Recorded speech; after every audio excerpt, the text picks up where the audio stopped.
What is going on, gunfighters? Vetting your hollow point selection, your defensive carry ammo selection. This is a weighty topic. Sometimes we just have fun discussions that honestly are more theoretical than actually practical. We could sit here and discuss a 270 versus a 6.8 Western. I know that the vast majority of the time it won't really make any difference. But today's topic, I think, if you are serious about defense of yourself and your neighbor, that this is a weighty subject. Perhaps one in the gun community that doesn't get enough attention. People talk about this platform versus that platform and the Glock versus the MMP, and I do that here too. But this is more important than that. Whatever you carry, and that's important, the bullet is what does the work. It's what gets the job done. It's an important matter, one that bears some serious consideration other than what looks pretty mushroomed in a gun catalog or makes a bunch of promises. Choosing the right defensive ammo for you. That's what we're going to talk about today on Gunfighter Life. Stay tuned to the podcast where we talk about guns, gunfighting tactics, ballistics, the right way, with Almighty God at the center, biblical Judeo-Christian values, and real-world first-hand experience. I am blessed to serve you as host. Bio bullet points are in the show notes. Military, combat vet, law enforcement, private security contracting, some other germane stuff in there. It's called Gunfighter Life because I've spent the majority of my adult life as a gunfighter in one way or another. And I do this podcast to help you guys with the knowledge I've been blessed to survive, live through, and obtain. I don't want to just hoard that. I want to share it. That's why I do the podcast. On that note, if you want to help, like, subscribe, leave a review, consider becoming a patron. Patrons get a lot of cool insider-only content. They get a lot of cool perks. They're the ones that vote on content. This was one of the ones that scored pretty high. You get to be part of a tribe of like-minded men where you can talk about this kind of stuff without getting a raised eyebrow. Iron sharpens iron. Anyway, consider becoming a patron. There should be a Patreon link in the show notes, but at least like, subscribe, leave a review, assuming you've listened to this podcast before. I wouldn't want you to do that if you don't know what you're supporting. With that, let's get started in this, shall we? You men, assuming that you carry and you're Christian, for you to work out your own salvation with fear and trembling, not my place. But assuming you're doing those things, you're taking Jesus' word of, let he who has no sword sell his cloak and buy one. You're walking that out. Now, I don't think that every man is called to do that, but some men are. And if you are, I applaud you for that. Now, why do we carry a handgun? Let's get into this philosophically a bit before we get into carry ammo selection. Well, we carry a handgun because it's a projection of force. I think you as a man, you ought to look into being able to defend yourself. There are some grown men that have never been in a fight. And that's great if you've grown up in a world or lived in a world where you never had to fight. We've lived different lives. That's okay. But you don't know when that day might come. So I still think it is important for you to know how to fight, how to wield violence when necessary, when it's righteous, and only then. I'll be honest, I didn't grow up a Christian. I came to it later in life. And I would fight just for fun, just because I was angry. Not righteous anger either. Just to prove a point or to assert dominance. Those are not legitimate reasons for violence. You need to have a strong foundation of when to righteously wield violence. You get that from the Word of God. But wielding violence in this fallen world is something that we're called to do from time to time, even per the Word of God. The Lord is a man of war, Exodus 15. Blessed be the Lord my rock, who trains my hands for war and my fingers for battle, Psalm 144. And many others. But let's continue. The wielding of force. A handgun is just a means to project force. I don't have a handgun, if I don't even have a handgun, I should say, I'll use a knife. I'll use my bare hands. I'll use a rock. I'll use a stick. I'll use a pen. I'll use whatever needs to be used, hopefully, to quell an evil act. But the handgun lets me project force much farther. Much more force, much more decisive force. Decisiveness, one of the 14 leadership traits, to take swift and firm action. The handgun lets me do that better than those other options I aforementioned most of the time. A knife, my fists, my boots. Now, if that's what I have, that's what I'll use. But if I can have a handgun, I will. And getting back to why the handgun, it's not because it's a great fighting tool compared to other modern things. It is not. Depending on your situation, it's almost certainly a worse choice, almost certainly, than any other modern platform, as in a rifle or a shotgun.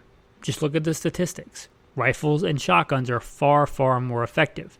Case in point, no modern military in history issues their frontline infantry troops only handguns. They may have a handgun, but they are issued rifles or shotguns. They go in to fight with rifles and shotguns. They have some kind of crew serve weapon, and the handgun is a backup, like a machine gun or a rocket launcher, demolitions. But nobody sends their frontline infantry in with handguns. Why? Because handguns are not as effective as rifles or shotguns. They're just not. They are nowhere near, unless you get to the extreme, comparing like a 500 Smith & Wesson to a 22 single-shot rifle. Rifles and shotguns are far more effective. They're easier to get hits with. For the average 12-year-old girl, I could have her hitting targets pretty reliably with an AR-15 in an afternoon at 50 yards. Standing. It takes a lot of dedication. A lot of dedication to get a man to be able to reliably hit a target at 50 yards with a handgun standing. In fact, most people won't even train that because they think it's ridiculous. I don't, but you would say, well, it's too far for a handgun. To give you an example, whereas the average soldier, when he gets out of boot camp, will be getting hits on a man-sized target at 300 meters. The average Marine at 500 meters. Give you an idea of effectiveness, not to mention they're far more powerful, far more effective round per round. But we don't carry those day-to-day generally, unless you're employed to do so. You carry a handgun. Why? Because a handgun is the best option that you can have on you. When you're driving in your car, when you're going to the gas station, when you're going to Walmart, when you're going to church, all places where people get violently assaulted and or killed, movie theaters, right? These are places we don't generally walk around with AR-15s or Benelli M4s. So why do we carry handguns? Because it's the best option for day-to-day life that we can have on us, watching and being ready to quell that evil act, should we need to. Because they're the best fighting tool, not because they're the only way that we can fight, because if we don't have one, we roll over and suck our thumb, not because they're some tactical teddy bear where we just hold it, it makes bad people go away, but it's a good option to project force that we can conveniently have on us. Okay, moving on, and knowing that the handgun is limited, we had better maximize that leverage to be the most effective. Now, I am a big fan, and I've talked of, and I have right now on my hip. Went to church today, worked out today. Now I'm recording this today. Handgun on my hip, a full-size fighting handgun. Why? Because it's more effective. Unless there's some weird thing where some handgun cuts into your hand or something like that, larger handguns are easier to shoot. They also give more firepower, but the point of a firearm is to get hits on target. It is easier to get hits on target, first, second, third round, quick hits, with a larger handgun, almost always. You could show me some ridiculous example with some little tiny girl with little teeny hands and a giant, like Desert Eagle. Obviously, that's the extreme. But for the average man, even with small hands, a larger handgun is going to be way easier to get hits on target. Easier to control recoil. I don't care how well you control recoil. I don't care how much you bench press. The more you reduce recoil, the faster you can get fast, accurate hits on target. And a larger handgun will almost always give you less recoil. And it's almost always easier to shoot, easier to handle, easier to reload, easier to manipulate if you get a malfunction, for a myriad of reasons. I'm a big fan of carrying a full-size fighting handgun. I would encourage you to do so. I do so generally in my day-to-day life when I'm not working as a private security contractor, and I do it obviously as a private security contractor. I carry a full-size fighting handgun on my hip in both situations. That being said, I know that most men do not. The vast swath of the American male population does not carry consistently or at all. That is what it is. You can't control what other men do. You can only control what you do. And a lot of men that carry smaller guns. The handgun is already a compromise. Now you're compromising a compromise. That said, it still gives you the ability to project force better. But this is going to lead us into a good place to start the actual topic du jour. Selecting proper defensive handgun ammunition. Barrel length matters. One of the things on a full-size fighting handgun, it has a longer barrel.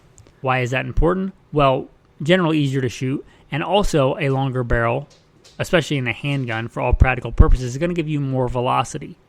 Modern defensive ammunition is velocity-based. I mean, all ammunition is, right? You could have the best hollow point in the world. If you just touch it to somebody's chest with your hand, if you just take it out of your magazine and boop, it's not going to do anything, right? It's got to be moving at a certain speed. So it's velocity-based. One of the first things I'm going to tell you is get a street-proven round with some street cred that has been used over and over and over again in legitimate force-on-force encounters. There are several, and I'm not sponsored by anybody. I refuse sponsors. You shall take no bribe, for a bribe blinds the eyes of the wise and twists the words of the righteous, says God. I'm not sponsored by any of these companies, so I'm just giving you some good examples. But Spear Gold Dots, or a G2. Remington Golden Saber. Federal HST. Winchester Ranger T. Hornady Critical Duty. And there are probably some other ones. But these have massive use in the real world. This is where I'm going to tell you to start your search. One of these. You might be brand loyal, but I would tell you to make the best choice for you, even if it's a brand you don't normally use. This is an important decision. This is not like wearing a ball cap with some logo of your favorite camo company or something. It's like an actual legit choice that means something or could potentially mean something very important, the life of you or somebody else. Now, all these ones I aforementioned, they're designed for full-size handguns, unless you specifically get one designed for a short barrel. But they're designed for a fighting-sized handgun. Your little micro #MeToo baby gun, those, even though they're very good, very proven defensive ammunition rounds, they may or may not expand out of your gun if you're running a gun with half the barrel length. Like they're designed for a 4.5-inch barrel or a 5-inch barrel, and you're running a 2-inch barrel. The longer barrel you get, the more velocity you get. If you drop below a certain threshold, I don't care how much money you spent on those hollow points, they're just going to behave like a full metal jacket. There's a reason we don't generally carry full metal jackets, because a handgun is already less effective, and with ball ammo, it's much less effective. Ball, or meaning full metal jacket ammo, non-expanding ammo. The reason we carry modern expanding ammo, the main reason is it's more effective to stop the bad behavior, the evil behavior that made us shoot that person in the first place. They're more effective for that. Also generally safer for bystanders because they don't penetrate as much. You might think, I want all the penetration, but you don't. Because you generally want more of that energy expelled in the target. And you want it to do more tissue damage so that it will stop the thing that made you start shooting it in the first place. That requires balance, especially in a handgun, because you're not dealing with a lot of power anyway. I don't care if you're shooting the mighty 45 or a 10 millimeter. It's inherently weak compared to a rifle or a shotgun. You want to maximize that by using good modern expanding ammunition. The majority of the good ones, the really street-proven ones, which is where I would encourage you to start looking, are made for full-size handguns. So start there. I've done whole episodes on 115 versus 124 versus 147. I'm generally a 147 guy in a 9mm. Now there's other calibers, but the vast majority of you are and should be running 9mm. It's a standard for a reason. It's not the only caliber, but it is the majority caliber by a large margin. Apply this extrapolated out to if you're running a 45. You can go 185s, 200s, 230s. Tend to go lighter on the 45 ACP. However, with the 9mm, I tend to run heavier, 147s. They tend to do the best ballistically, in my opinion. There are several other good options. If you want to split in the middle, go 124. Now, the 115s are the most affordable for practice ammo and carry ammo, unless you find a sweet deal somewhere on like some, 124 NATO rounds or something. Generally, 115 is the cheapest. So you may settle on that just so you can practice more. What makes you good at shooting a handgun is, surprise, surprise, actually shooting a handgun. If you have, let's say, $200 a month ammo budget, you can buy more 115 than you can 147. So that is something to consider, which leads me to a massive thing I think a lot of people overlook, and this is very important. Again, this is an important decision. If your life or somebody else's life hangs in the balance of you getting fast first, second, third round hits on target quickly, your bullet should probably go where you're aiming. Most of that depends on you.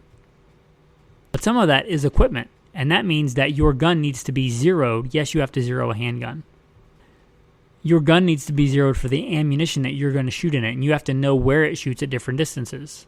So you don't just buy a Gucci, well-packaged box of hollow points and then load your gun up and put it in your pocket or whatever you do and start carrying it and expect it to just hit where you're aiming because you really, really want it to. You have to make sure that it does that.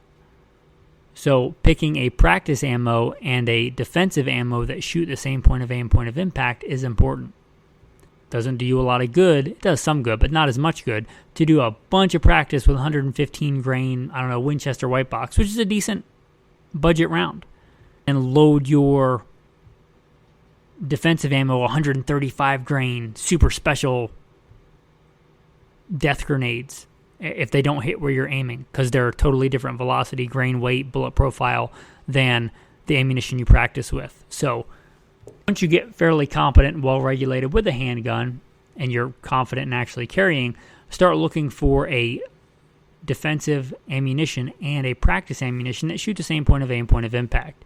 Now, so that I'm not a hypocrite on this is not always crucial. If you're just practicing like contact shots, CQB type stuff, the difference is going to be in millimeters, quarters of an inch, probably not going to make a difference. When you start actually getting into like deliberate aimed fire, yeah, this is important and you need to do this. So again, you may decide to settle on 115s or 147s or split the difference and go 124, but kind of do your research, or you ought. And both of these have validity, especially in a 9mm. Do you want to be a lower grain weight, higher velocity, or do you want to be a heavier bullet, a little bit slower velocity? You figure out which one of those camps you want to be in. Both have advantages and disadvantages.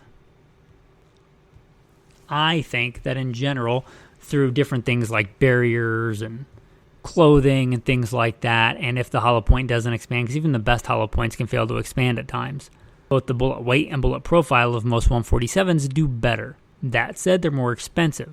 I'll be the first to tell you that shot placement is way more important than any other factor in this, other than making sure you actually pull the trigger at the right time and not pulling it when you're not supposed to.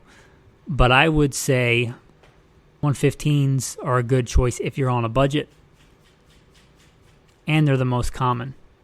If you cannot afford to buy, ammo by the case, have it shipped to your house, whatever, and you're going to buy a box here or there at the store, settling on something that's fairly common that you can get, I would say at Walmart, but sadly, in my lifetime, Walmart stopped carrying handgun ammo, which is super sad. But pick your whatever local store that are likely to have, to mention it again, actually I'll mention a different brand, Federal American Eagle 115 grain. If you want to settle on that, it's a good, affordable practice ammo that you're likely to find at a lot of stores. Do your research on a hollow point or do some practice on a hollow point that shoots the same point of aim, point of impact. And another big one, make sure it actually feeds, because hollow points, shocker, have a hollow point, which means they can have more issues feeding in some guns. Some bullet profiles are truncated cones. Just because you have 215 grains, one could be a truncated cone.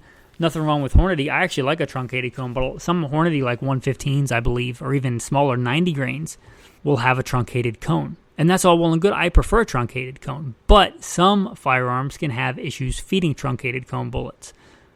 So the next thing, you need to make sure that not only do they hit where you're aiming, but that they actually feed in your gun. You're not, clearing malfunctions every magazine or the first and last round of your magazine or whatever. You need to know this by you putting it into practice, which means that you are going to have to shoot some of your defensive ammo out of your handgun. Yes, I know it's expensive. This is a weighty, important decision. I think that I have to tell you that human life is much more costly, much more precious than any amount of money. Good defensive ammunition is going to be expensive. Now, not saying you have to get the most expensive. There are different generations of hollow points. I've talked about this before. I'm not going to insult your intelligence. I'm sure you can use search engines. Little tip here, if you're using Apple, you have to type in like Gunfighter Life and then Hollow Point, or Gunfighter Life and then Bullet Tech. It'll search that. If you're on Spotify, if you just click on Gunfighter Life and you scroll down, it goes up, it should give you a thing to search in this podcast. And you can just type in the keywords in the podcast. So I've done numerous episodes on hollow points, defensive ammunition. You can just type those in and go back and listen to those, so I don't have to regurgitate it here. But a lot of that is going into different tech. Some of that tech may not be important to you. You may really want a bonded bullet. Let's say you're going with the 115 grain high velocity. You may decide that a bonded bullet is really important so they don't separate. You may find out that if you're shooting, let's say, certain 124 that's got a decent amount of credibility on the street, it doesn't tend to separate anyway, so you don't need it. But again, you should do the research on this. Some rounds are quite a bit more expensive. They're designed to shoot through barriers. You may not care about that. That may not be germane to you. You may have never practiced shooting through a windshield, out of a windshield, into a windshield. You may have never practiced shooting through walls, things like that. So you're probably not going to do it in real life because you generally will have a hard time doing what you haven't practiced. So you may, I've seen it in training, I've seen it, just won't, they know logically that a bullet will go through a wall and they'll have somebody on the other side of a wall and they won't shoot the wall. They know they're the only person over there because they've just never done it. To them, the person is behind the wall, they can't shoot them. Yep. So again, maybe barrier penetration is not super important to you. If not, that technology in those rounds may not be germane to you, at least until you get said training.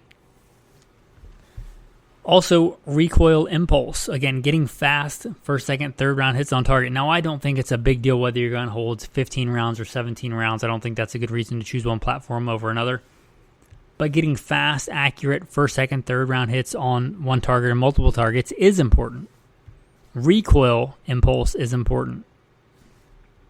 Now, this is, if you're using like one caliber that's relatively equivalent, this is very subjective. For a modern semi-automatic handgun, whether it's 9mm or 45, you need a certain amount of power to reciprocate a slide reliably and not have too much power to cause malfunctions. So whether it's 115 grain, going at 1250, or 147 grain going at 950, you're pretty much getting around the same amount. But you may prefer the recoil impulse of a 115, which tends to be snappy and fast, or a 147, which to me I would describe as more of a slow roll. And the only real way you're going to know this is for you to shoot a little bit of each. But that recoil impulse is important.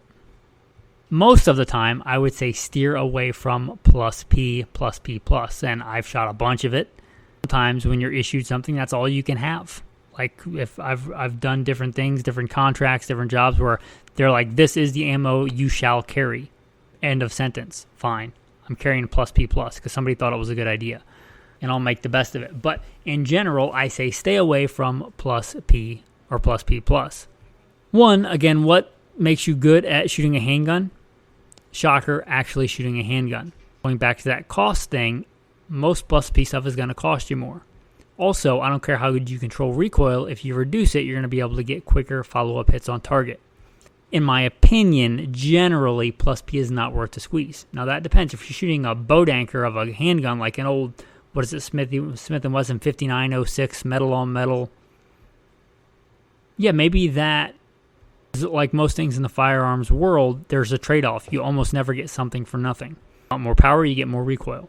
There's a point to which that's a diminishing return. That's why the 9mm has become so dominant, because it's a very good balance of power and shootability. You're shooting a much heavier gun. Let's say you're shooting a full-size 1911 in 9mm. That's a much heavier gun than what most people are carrying. Plus P, maybe very, very manageable and pleasant to shoot in a 41-ounce 1911 in 9mm. Somebody's Glock 19, nowhere near as shootable. So, again, generally I would say stay away from plus P, but it's not a shall. You do what you want. If you're shooting something other than a full-size fighting handgun on one of these loads, you may want to see if there is anybody that's done any legit testing out of your gun, or a very, very similar gun with a similar barrel length. An example of that, and you guys have listened long enough know that I'm not a Glock fanboy. Let's say, a Glock 19 and a Glock 48. They're different guns, but they roughly have about the same barrel length. Meaning they're going to roughly give you the same velocity. So has somebody tested that ammo out of that gun, like legitimate testing, not like they shot a pumpkin or something, like they actually legitimately tested it? And it's a source that you trust. The fact that they have a lot of followers or clicks or likes does not make them legitimate. The fact that somebody is part of the GunTube glitterati does not make them a good source. But actually use some common sense. Have they tested it thoroughly? And is that a decent amount of data for you to settle on? Now, I talked about matching your practice ammo and your carry ammo. I should mention that there are several brands that have done this for you. One being the Spear Gold Dot and the Spear Lawman. They make Spear Gold Dot and Spear Lawman with similar bullet profiles, with a cheaper practice version being the Lawman, and the more expensive defensive carry option being the Gold Dot. They make them in 115s, 124s, 147s. It doesn't have to be the same brand, but use common sense. Look similar bullet profile, similar velocities, because the velocities on the box does not mean it's the actual velocity. You'll have to test it. A good place to start would be, if you want to cut out some of that work, choosing a company that makes a practice load that matches and pairs with a duty load or a carry load. And they're not the only ones that do this. I think Federal does this. Winchester used to do this with their Defend and Train line. I don't know if they still do or they changed lines. I really like that Defend ammo, and I think they discontinued it. Anyway, there are companies that do this, so you may want to look into that. Also, I've touched about barrel length a bit. There are many of you out there carrying short-barreled handguns. You might want to look at a specialty short-barreled load. Now, sometimes regular loads will work fine in a short barrel. Sometimes they will not. This really depends. So, do your research. There are several short-barreled loads designed for carry out of a short barrel. And what does short barrel mean, right? There's no industry standard for short barrel. Short barrel to me would be 4 inches. To a lot of people, that's like a full-size gun. But to me, not just to me, by definition, a Glock 19 is a small gun. It is a compact gun. By Glock's own definition, it's a compact. But there's no industry standard on a short barrel. Is a short barrel 3 inches? Is it 2 inches? Is it 1 inch and 7/8? There's really no standard. So just because it says short barrel, you need to do your research on that. A real good example, I've heretofore been mostly talking about modern semi-automatic defensive fighting handguns because it's 2025. But if you are still rocking a revolver, and sometimes I will still rock a revolver if I'm not carrying a full-size fighting handgun, like I'm out hunting and I have a full-powered rifle, sometimes I'll just carry a J-frame in my pocket. When I was at L.A.P.D. and I carried a full-size fighting handgun, the J-frame was my backup gun. But a good example that ties in well here, for a long time, Spear has made a 135 grain 38 special plus P short-barreled load, and it's got a lot of proven street track record in J-frame snub-nose revolvers with that load. It's one of the reasons I like that load and generally will carry that load. Even if I have a 357 Magnum snub-nose, I'll generally carry the 38 special load. It's a good balance of recoil and power. It's also very proven in that barrel length, like 1 7/8. it's a good load. It's a short barrel load. It was designed for that, and it's been around a long time. I think that was the first load that I was using in that when I got it as a backup gun. What was that, 2006 when I got out of the Marine Corps and joined L.A.P.D, so shortly thereafter, almost 20 years ago. They still make that load, and there's a reason. It's a good load. But short barrels are going to pose their own set of issues. This touches on something, the ability to get the ammo. Now, I'm not telling you to carry, cast lead semi-wad cutters that you cast out of your own lime and mold. In fact, I would discourage you from carrying, for defensive reasons, hand-loaded ammo, although I love hand-loading. It's just that we live in a litigious society.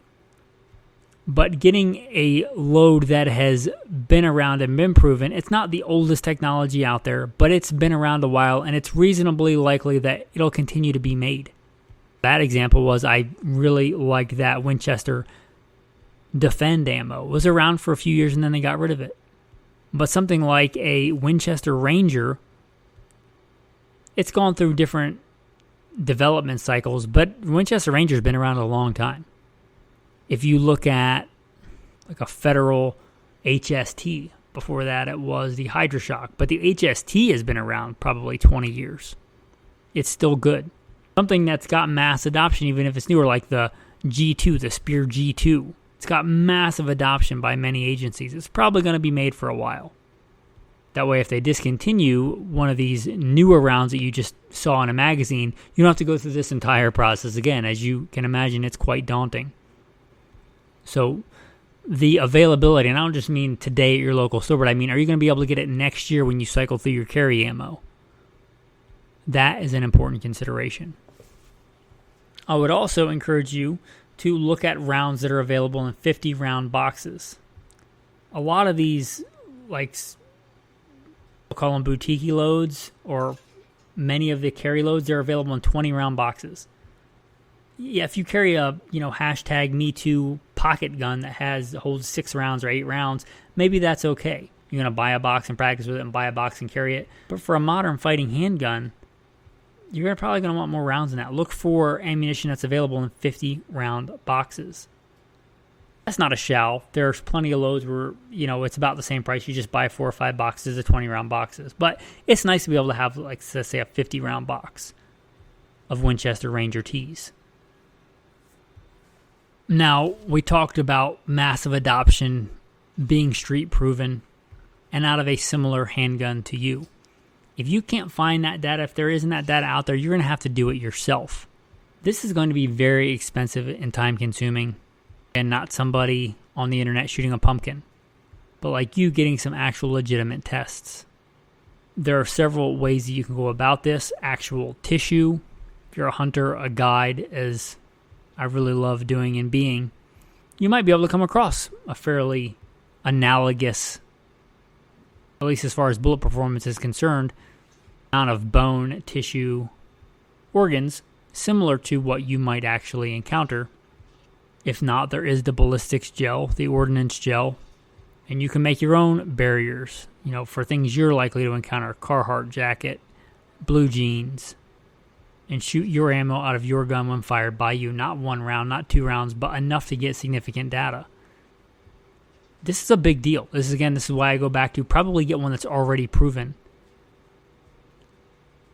Unless you're just way more time and resources than I have, you're probably not putting into this for your carry load the amount of testing that the F.B.I. does. And I don't agree with everything the F.B.I. does, but you're not going to be able to put in the testing likely that the F.B.I. does, or that Chicago PD does, or L.A.P.D. does, or pick your favorite geographical region area PD carries. That's why I say probably just use what they have. And I don't mean just pick the load that your local PD carries. Again, that's not a wise choice unless you're carrying the same handgun and they made a wise choice. I would say look for one, whoever carries it, that has a proven track record. That's a similar sized handgun than you. Unless they've changed it. I think right now L.A.P.D. carries an FN 509, maybe the 509 Tactical, and NYPD, unless they've changed it, carries a Glock 19. they carry a compact gun. They also carry it with a horrible trigger, unless they've changed that. If you carry Glock 19, you may be more akin to look at what N.R.A. carries, because that's a more analogous gun to what you carry if you carry a Glock 19. Just things to consider there. But this is a weighty, important decision, one that you should not take lightly. Not just, oh, I got this box and it had a cool hologram on the side of the box, or I would really encourage you to stay away from the latest and greatest game changer ammo with all the buzzwords. If there really is an awesome new defensive bullet technology that's way better, it will be mass adopted. But you probably should not be that beta tester that finds out, oh, this is actually only marketing gimmick. It actually does not work, and my life depends on it, or some little girl's life depends on me, and I bought something based on marketing and not actual evidence. You were given logic and reason. Use them, especially on weighty matters like this. You want to make some taciturn, nobody cares, doesn't matter in the real world decision. This is going to make a lot of people mad. Do that with picking your favorite sports teams. Right? Your favorite sports ball. Because you like their colors, or because your grandpa was from their hometown. That doesn't matter in the real world. Like nobody, whoever wins or loses whatever sports game does not have an effect on anybody. Unless you put money on it. This is a decision that may actually cost people's lives. So you should use logic and reason in it, and not emotion and not marketing, and don't be tossed about by the raging waves of marketing and hype. Anyway, with that, I hope you gleaned something out of this episode that's useful. I appreciate you guys. I appreciate all that you do. Your tactical tip of the day. I'll throw out tactical tips. Today's going to be a little bit different. I'm going to throw out some lingo, because a lot of times people throw out lingo, even if they never actually used it in real life and it's not a byproduct, they use it to sound cool. I think I tossed out in this episode CQB. CQB, close quarters battle. You may also hear it as CQC, close quarters combat. Another one you're likely to hear in this kind of data is point of aim and point of impact. POI and POA, point of aim, point of impact. Point of aim is where you're aiming. Point of impact is where the bullet hits. You would like those to be the same. They are often not the same. In fact, for rifle, handgun, they can only be the same at 2, maybe 1 if you do a really poor job at zeroing, but at most 2 points of existence in space-time. Like, your bullet barrel is not in the same plane as your sights. Your sights, shocker, are above the barrel. Which means that in relation to your sights, the bullet is oriented, the barrel rather, is oriented up, and the bullet's path until gravity takes more effect on it will be oriented up in relation to the sights. So that bullet will cross your line of sight once at a closer range, and again after it reaches an apex, another tactical term, max ordnance, begin to fall and be exactly the same as your line of sight again. This is when your point of aim and point of impact will be the same, meaning exactly the same. For a handgun, for this, if it's a quarter inch above or below, is it really that big a deal? No, but if it's way off, like revolvers are notorious for this. If you have fixed sights on a revolver and it's regulated for 125 grain 38 special and you're shooting 158 grain, it may be wildly off, like not even on target at reasonable ranges. Point of aim, point of impact. That's probably enough for today. Your tactical verse of the day. He makes my feet like the feet of a deer. He sets me on high places. He teaches my hands to make war so that my arms can bend a bow of bronze. Thanks for listening, and have a blessed day.